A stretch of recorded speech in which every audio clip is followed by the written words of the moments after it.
Our student speaker this morning is Colten Wieseler. Colten grew up in Lincoln, and he went to Cathedral. He's involved in campus ministry, NHS, and Link Crew. In his free time, he likes to play pickleball and golf. Please help me welcome Colten.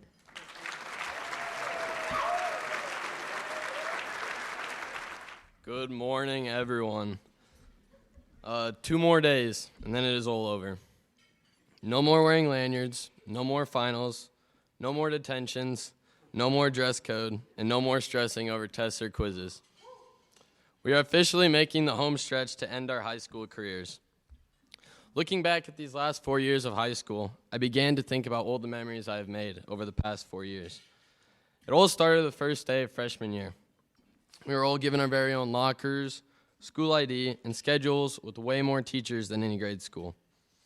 I still remember being told that there was a pool on the 3rd floor of the school, but I haven't quite found that one yet. Since that first day, we have experienced a lot of ups and downs. For example, at my junior year prom, I began the night dancing at prom and ended the night being the first person ever to break their arm playing cornhole.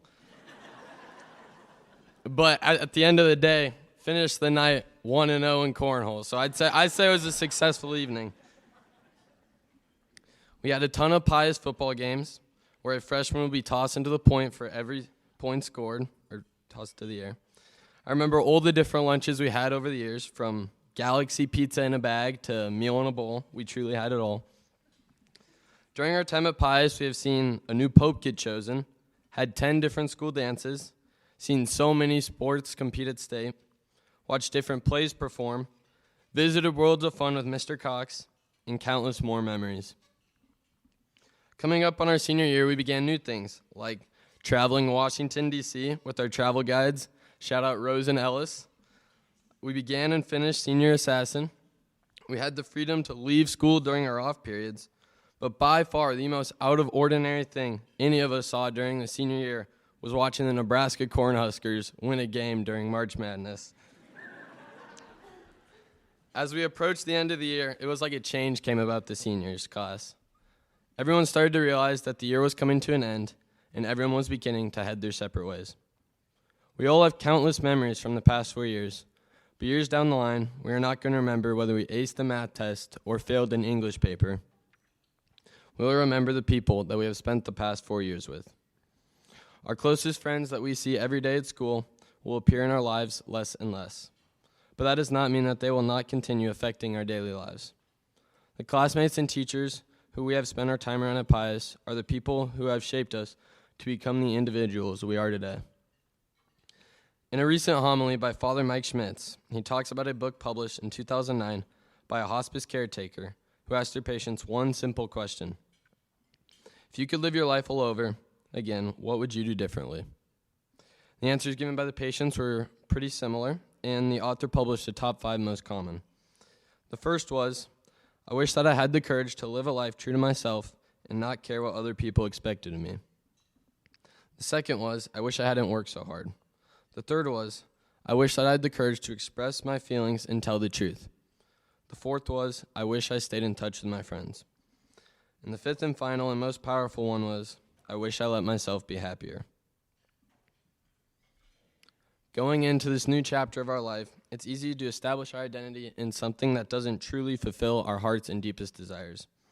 It's highly likely that we will make a couple wrong decisions at one point or another in the future. This is bound to happen, but it's not about whether we made the right choice or the wrong choice. What matters is what we decide to do with the next choice. What will these choices look like, and how will they affect those around us?